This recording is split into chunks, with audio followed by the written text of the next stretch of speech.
दोस्तों, हम सभी अपनी जिंदगी में एक सफल इंसान बनना चाहते हैं और कौन नहीं चाहता उसका जीवन सफलताओं से भरा हो। यानी सक्सेस से किसको प्यार नहीं होता और कौन नहीं चाहता उसका जीवन किसी भी रुकावटों में ना आए, बस यूं ही मजे से चलता रहे। और ये जानते हुए भी कि ये सच नहीं है, फिर भी हम सभी लोग सिर्फ सक्सेस के सपने देखते देखते खुद को इतना इनसिक्योर कर लेते हैं, इतना कमजोर बना लेते हैं कि जिंदगी में ना चाहने वाली असफलता के बारे में भी सोचकर हम लोग घबरा जाते हैं और हम फेलियर यानी इन असफलताओं को ही निगेटिवली लेना शुरू कर देते हैं, क्योंकि हमें बचपन से ही सिखा दिया जाता है या फिर कह सकते हैं इतना कमजोर बना दिया जाता है ये बोलकर कि बेटा लाइफ में सिर्फ फर्स्ट ही आना है, नहीं तो घर के अंदर कदम रखने की हिम्मत मत करना। और यही बेवजह का डर हमारी लाइफ में इतना बड़ा बन जाता है, इतना बड़ा बन जाता है कि हम अपनी जिंदगी में कुछ नया सीखने से और अपने गोल्स को अचीव करने में एक और बार कोशिश करने से भी घबरा जाते हैं। दोस्तों, आज का विषय यही है कि हम अपनी लाइफ के फेलियर्स को ओवरकम कैसे कर सकते हैं या फिर इनको तब्दील कैसे कर सकते हैं, कन्वर्ट कैसे कर सकते हैं एक लाइफ चेंजिंग अपॉर्चुनिटी में, जिसके लिए सबसे पहले सबसे ज्यादा जरूरत है हमें माइंड सेट चेंज करने की इन अ पॉजिटिव वे। मतलब जिंदगी को देखने का नजरिया एक अच्छी दिशा में बदलना होगा, क्योंकि ये सिर्फ हमारे देखने के नजरिए और सुनने की क्षमता पर ही निर्भर कर सकता है कि हम इन चुनौतियों का सामना कैसे कर सकते हैं, कैसे हम इन असफलताओं को एक अवसर का रूप प्रदान कर सकते हैं। तो सबसे पहले हमें समझना होगा फेलियर है क्या, हमें समझना होगा असफलता कहते किसको है, जो बार बार आकर हमारी लाइफ में रुकावटें पैदा करती है और कभी कभी तो हमारे आत्मविश्वास को पूरी तरह से इतना ज्यादा तोड़ देती है कि हमें शर्म आती है अपने आप पर और हम पछताते हैं ये सोच के कि इस दुनिया में क्यों हमने जन्म लिया, और अपनी लाइफ को कोसना शुरू कर देते हैं और अपने फेलियर्स की वजह दूसरों को बताते हैं। लेकिन यही नेगेटिव माइंडसेट हमें अपनी लाइफ में आने वाली सक्सेस से काफी दूर ले जाता है, और क्योंकि हमें अंदाजा नहीं होता कि ये फेलियर्स ही हमारी बेस्ट कैपेबिलिटीज हमें दिखाते और हमें इशारा करता है कि हम सभी कितने ज्यादा स्पेशल हैं और कितना ज्यादा खास हम सभी का एक जीवन है जो हमें सिर्फ एक बार मिलता है। इसलिए जिंदगी की इन असफलताओं का मतलब है, यानी इन फेलियर्स का मतलब है सेल्फ इम्प्रूवमेंट, अपॉर्चुनिटी,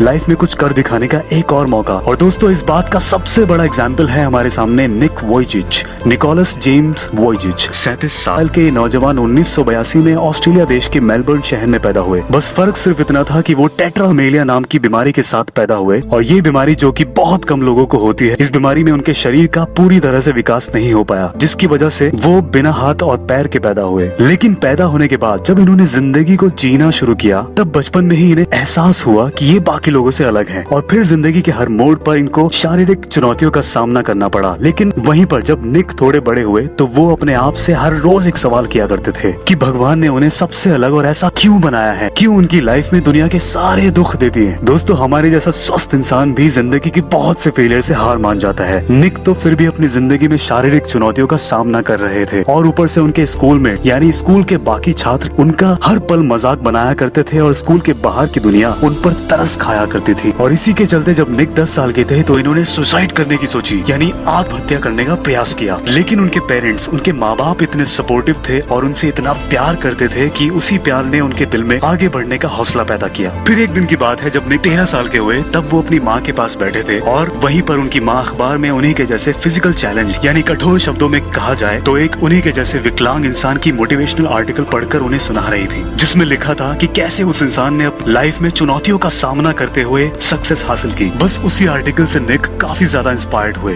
काफी ज्यादा प्रेरित हो गए, और उन्होंने सोचा कि इस दुनिया में सिर्फ वो ही नहीं बल्कि और भी उनकी तरह लोग हैं जिनको आगे बढ़ने के लिए इस जीवन में मोटिवेशन की जरूरत है, यानी प्रेरणा की जरूरत है। उनको जरूरत है उनकी जिंदगी में एक रोशनी की। बस फिर क्या था, उन्होंने अपने आप से प्रॉमिस किया, एक वादा किया कि भगवान ने उनको जैसा बनाया है वो इसको एक गिफ्ट की तरह, एक तोहफे के, एक अवसर की तरह देखेंगे और इसको एक बड़ी अपॉर्चुनिटी में बदल देंगे, और बाकी दुनिया में जो उनके जैसे लोग हैं उनका हौसला बढ़ाने का काम करेंगे। ग्रिफिथ यूनिवर्सिटी जो कि साउथ ईस्ट क्वींसलैंड में है ऑस्ट्रेलिया के, वहाँ से अपनी बैचलर डिग्री पूरी करने के बाद 21 साल की उम्र से ही इन्होंने बहुत से चर्च में अपना प्रवचन देना शुरू किया और लोगों को ज्यादा से ज्यादा मोटिवेट करना शुरू कर दिया। उसके बाद ये स्कूल, कॉलेजेस और यूनिवर्सिटीज पहुंचे। वहाँ इन्होंने अपने सेमिनार, स्पीच से, अपने क्रांति भरे शब्दों से यंगस्टर्स में मोटिवेशन की एक लहर पैदा कर दी। उसके साथ साथ उन्होंने बहुत सी किताबें भी लिखी, जैसे कि life without limits, limitless, the power of unstoppable faith, unstoppable, stand strong, love without limits, be the hand and feet, और लोगों को और ज्यादा मोटिवेट करने के लिए द बटरफ्लाई सर्कस जैसी शॉर्ट मूवी में एक्टिंग करके लोगों का दिल जीता, और जिस फिल्म के लिए उन्हें method fest independent film festival में अपनी बेहतरीन परफॉर्मेंस के लिए अवार्ड मिला। तो देखा आपने दोस्तों कि कैसे इस दुनिया में कोई भी इंसान, मतलब कोई भी इंसान अपनी जिंदगी को बेहतरीन बना सकता है अगर अपनी सही सोच के साथ अपनी लाइफ के फेलियर से घबराए बिना इनको एक गिफ्ट समझे, एक अपॉर्चुनिटी समझे, तो सक्सेस अपने आप कदम चूमेगी। क्योंकि दोस्तों जिंदगी में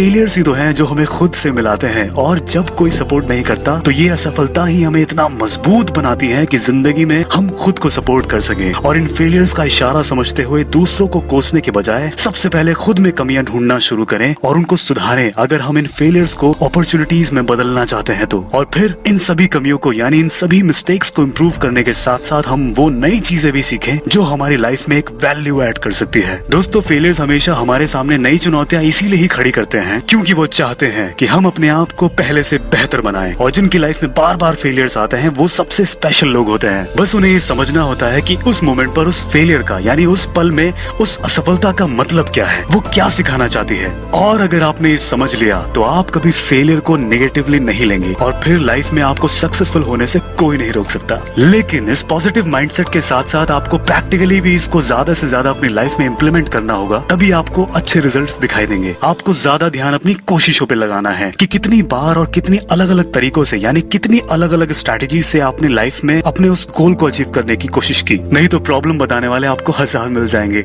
लेकिन आपकी प्रॉब्लम कभी खत्म नहीं होगी। और इसके दो तरीके हैं, या तो हम अपनी प्रॉब्लम्स को प्रॉब्लम्स की तरह देखें या फिर प्रॉब्लम्स को यानी परेशानियों को एक अपॉर्चुनिटी की तरह देखें। दोस्तों, अगर थॉमस एल्वा एडिसन जिन्होंने 10,000 फेलियर्स यानी 10,000 कोशिशों के बाद एक बल्ब इन्वेंट किया था, अगर वो भी अपने इन फेलियर्स को नेगेटिव लेते, पहले ही हार मान जाते, तो इस दुनिया में कभी बल्ब नहीं होता। क्योंकि उन्होंने अपने फेलियर्स पे नहीं अपनी कोशिशों पे ध्यान लगाया और अपनी कोशिशों से बाकी लोगों को भी इंस्पायर कर दिया। और दोस्तों, इस दुनिया में सबसे आनंद का काम यही है अगर आप अपने काम से किसी दूसरे को इंस्पायर कर सकते हैं तो, यानी अपने काम से किसी को प्रेरित कर सकते हैं तो। इसी तरह हम सभी को अपनी लाइफ के इन फेलियर्स को अपॉर्चुनिटी की तरह लेना होगा और एक बार फिर से कोशिश करनी होगी अपनी जिंदगी के उस लक्ष्य को पाने के लिए। आज की वीडियो में सिर्फ इतना ही दोस्तों, जल्द ही मिलते हैं एक और मोटिवेशनल स्टोरी के साथ। Thank you so much.